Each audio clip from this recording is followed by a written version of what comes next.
তালা ভেঙে মন্দিরে চুরির ঘটনায় চাঞ্চল্য। ঘটনাটি ঘটেছে গভীর রাত্রে ইংরেজবাজার থানার পিয়াজবাড়ি বেকি এলাকায়। শনিবার সকাল আনুমানিক 7টা নাগাদ ঘটনাটি জানাজানি হতে এলাকা জুড়ে চাঞ্চল্য ছড়িয়ে পড়ে। খবর পেয়ে ঘটনাস্থলে পৌঁছায় পুলিশ। জানা গিয়েছে ওই এলাকায় বহু প্রাচীন একটি কালী মন্দির রয়েছে। গভীর রাতে দুষ্কৃতীরা কালী মন্দিরে তালা ভেঙে মায়ের অলংকার এবং দান বাক্সের টাকা নিয়ে পালিয়েছে। এলাকাবাসীদের অভিযোগ, এই কালী মন্দির থেকে কিছুটা দূরে রয়েছে পুলিশ ফাঁড়ি, তারপরেও এই মন্দিরে চুরির ঘটনা ঘটল।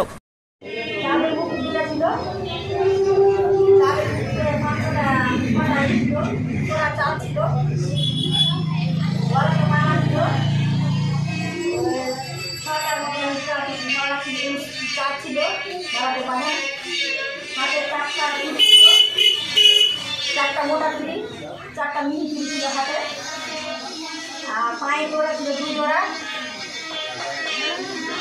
আর এদের দিয়ে চার ছিল। Bureau report, news for Bengal.